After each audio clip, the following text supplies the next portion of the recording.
میں بھی فطرس کی حاجات کو بذریعے امام حسین اللہ پوری کر رہا ہے۔ اور کہتے ہیں وسیلوں کے منکروں، آج تو اگر اس جگہ پر امام حسین اور حضرت فطرس کی جگہ پر یہ منکرین وسیلہ ہوتے تو کہتے ہیں کہ کیا ضرورت ہے نبی کی بارگاہ میں جانے کی، کیا ضرورت ہے امام حسین کی بارگاہ میں جانے کی، جاؤ جا کر کے 2 رکعت نماز ادا کرو، خدا کی بارگاہ میں التجا کرو، اللہ عطا کر دے گا۔ ہر انسان جانتا ہے کہ دینے والا کون ہے؟ اللہ ہے، لیکن اللہ کو وسیلہ بڑی پسند ہے۔ آپ کو معلوم ہے اللہ نے حضرت آدم کو بغیر ماں باپ کے پیدا کیا۔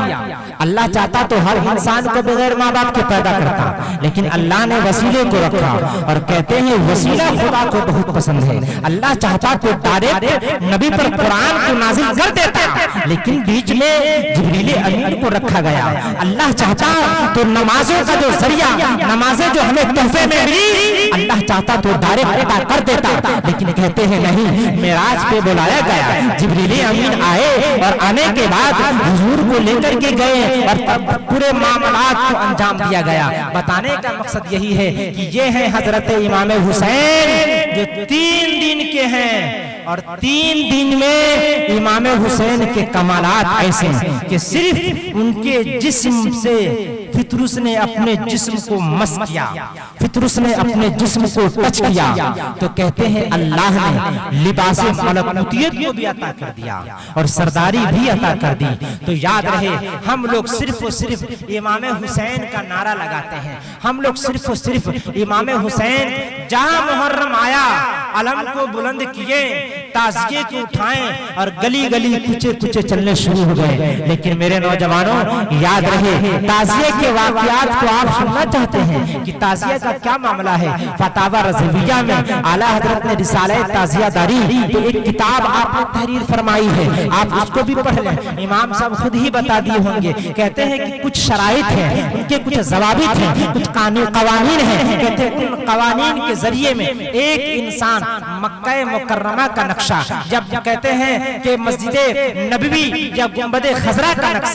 نقشہ یا پھر کہتے ہیں کربلا کا نقشہ بنا کر کے ایک انسان رکھ دیا، اور رکھ کر کے لوگ زیارت کرتے رہیں گے، لوگوں کے دلوں میں نبی کی محبت بڑھتی رہے گی، لوگ کہتے ہیں کعبۃ اللہ کی زیارت کرتے رہیں گے، کعبۃ اللہ کے نقشے کی زیارت کرتے رہیں گے، کعبہ کی محبت لوگوں کے دلوں میں بڑھتی رہے گی، لوگ کربلا کے نقشے کی زیارت کرتے رہیں گے، لوگوں کے دلوں میں کربلا کی محبت بڑھتی رہے گی۔ لیکن ہم کیا کرتے ہیں؟ تو ہم یہ کرتے ہیں کہ اس تعزیے کو اٹھائیں، اس نقشے کو اٹھائیں اور کودتے پھاندتے شروع ہو گئے۔ اور کیسے کودتے پھاندتے رہیں؟ تو کہتے ہیں اس طریقے سے راستے میں اگر کسی کا درخت ہو تو اس کو کاٹ کر کے کودنا شروع کر دیتے ہیں۔ کتنی تکلیف ہوگی اس انسان کو جتنے اتنی مشقتوں سے محنتوں سے اس درخت کو لگایا تھا، لیکن ہم صرف اور صرف لوگوں کو تکلیف دینا پسند کرتے ہیں۔ اس چیز پر، اس بات پر آپ پہلے تقریر سماعت کر چکے ہیں، لیکن صرف میں اس پر نظر ثانی کر رہا ہوں، ایک دم تیزی کے ساتھ آپ کے سامنے تمام باتوں کو پیش کر رہا ہوں۔ کہتے ہیں کہ ہمیں صرف کربلا کے میدان کے واقعات کو سماعت کرنے تک محدود نہیں رہنی چاہیے، ہمیں بلکہ اس پر عمل بھی کرنی چاہیے کہ کربلا کے میدان میں کیا کیا معاملات ہوئے تھے۔ آپ کو معلوم ہے کہ جب 10 محرم الحرام 61 ہجری تھی، اس کے بعد امام حسین جمعہ کے دن جب آپ میدان کارزار میں جب آپ داخل ہوئے تو کہتے ہیں امام حسین داخل ہونے کے بعد آپ وہاں پر حاضر ہوتے ہیں، اور رات کیسی گزری تھی؟ قرآن کی تلاوت میں گزری تھی۔ دن کیسا گزر رہا تھا؟ تو کہتے ہیں دلوں میں اللہ اس کے رسول کی محبت بسی ہوئی تھی، دل میں خوف خدا بسا ہوا تھا۔ اس طریقے سے امام حسین اپنے وقتوں کو گزار رہے تھے، اور گزار کر کے امام حسین آپ اپنے فرزند کو بھیجتے ہیں، جا کر کے دیکھو تو صحیح کہ میدان کا کیا حال ہے، میدان کے کیا معاملات ہیں۔ ان کے فرزند کہتے ہیں اے ابا جان میدان کا حال ایسا ہے، میدان کا حال ایسا ہے کہ ہر طرف سے یزیدی لشکر گھیرے ہوئے ہیں، ہر طرف سے یزیدی لشکر گھیر کر کے پانی پر پہرا دیے ہوئے ہیں۔ اے ابا جان ہر طرف سے دشمن ہمارے سروں پر کھڑے ہیں۔ امام حسین رضی اللہ تعالیٰ عنہ صبر و تحمل کے دامن کو تھام کر کے آپ 10 محرم الحرام کو آپ جیسے ہی صبح صادق کی سپیدی نمودار ہوئی، جیسے ہی دن چڑھنے لگا، امام حسین میدان میں آئے، اور میدان میں آ کر کے امام حسین نے ان یزیدیوں کے سامنے ایک خطبہ پیش کیا،